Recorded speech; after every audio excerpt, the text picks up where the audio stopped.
Hello, welcome back to my channel. आज फिर से हाजिर हैं एक इंटरेस्टिंग प्रॉब्लम के साथ। वो यह है 3 power x plus 3 power y is equal to 30। इसमें हम x एंड y की कीमत फाइंड आउट कर लेते हैं कि इनकी क्या कीमत है। लेकिन एक बात याद रखनी है, वो यह है जब हम इनकी कीमतें फाइंड आउट करेंगे तो x की कीमत जो है वो less or equal to y होगी। चलिए अब हम स्टार्ट कर लेते हैं। तो देखो 3 power x plus 3 power y is equal to 30। ठीक है, तो 3 power x plus 3 power y, तो यहाँ से मैं 3 पावर x कॉमन लेता हूँ। जब यहाँ से 3 पावर x कॉमन लेते हैं तो यहाँ पर 1 रह जाएगा, प्लस 3 पावर y, तो यहाँ पर 3 पावर x है नहीं तो कैसे कॉमन ले सकते हैं। तो जब कॉमन लेते हैं तो यहाँ पर 3 पावर x जो है वो डिवाइड में आ जाएगा, इज इक्वल टू 30। तो देखो 3 पावर x डिवाइड में कैसे आ गया।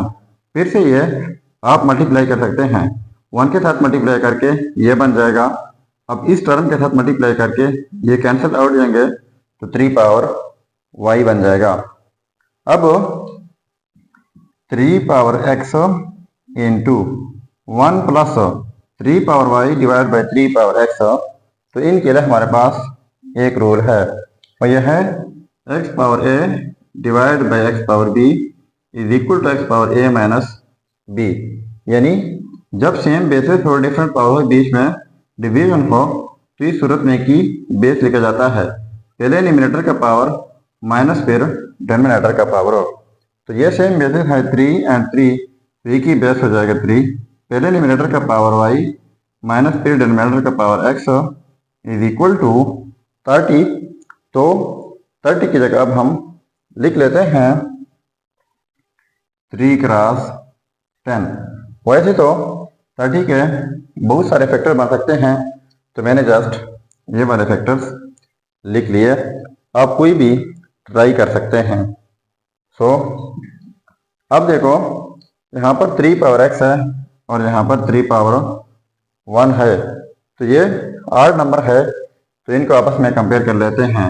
तो 3 power x is equal to 3 power 1 and दूसरा क्या है 1 plus 3 power y minus x is equal to 10 हो जाएगा।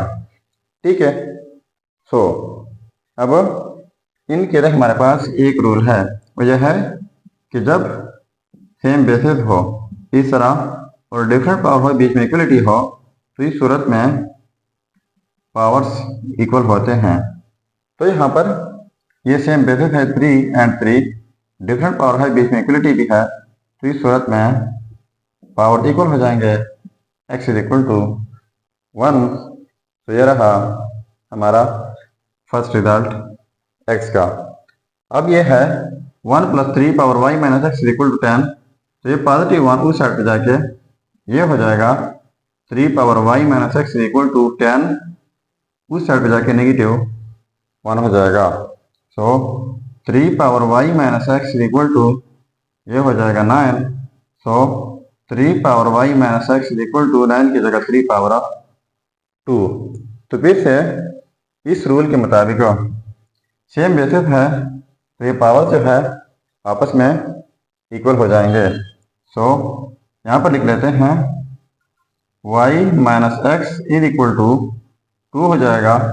अब हम y की कीमत पुट कर लेते हैं जो कि 1 है, तो y minus 1 is equal to 2। तो माइनस 1 उस साइड पे जाके पॉजिटिव 1 हो जाएगा, तो y इज इक्वल टू 3। तो यह रहा सेकेंड रिजल्ट y का। तो ये हो गए हमारे दो results, x is equal to 1, y is equal to 3। अब अगर इन रिजल्ट्स को हम चेक करना चाहें कि वाकई ये रिजल्ट ठीक है या गलत, तो यहाँ पर मेन प्रॉब्लम में x एंड y की कीमत पुट करके अगर ये 30 के इक्वल आते हैं तो ये रिजल्ट्स ठीक होंगे। तो देखो x is equal to 1, y is equal to 3, तो ये इस रूल के मुताबिक सेम आ गए।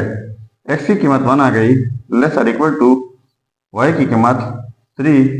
तो ये है हमारे रिजल्ट्स। अब हम इनको वेरीफाई कर लेते हैं। Let's verify.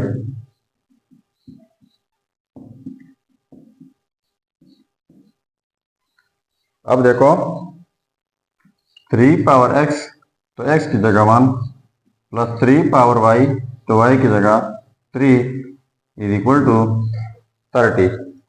तो 3 पावर 1 हो जाएगा 3 प्लस 3 पावर 3 हो जाएगा 27 इज इक्वल टू 30। तो इनको ऐड करके हो जाएगा 30 इज इक्वल टू 30। अब देखो ये आपस में सेम आ गए, तो इसका मतलब ये हुआ कि ये रिजल्ट्स 1 लेस और इक्वल टू 3 ये 100% ठीक है। सो ये था हमारा प्रॉब्लम। अगर चैनल पर नए हैं तो सब्सक्राइब कीजिएगा। मिलते हैं नेक्स्ट वीडियो में, तब तक अल्लाह हाफिज़।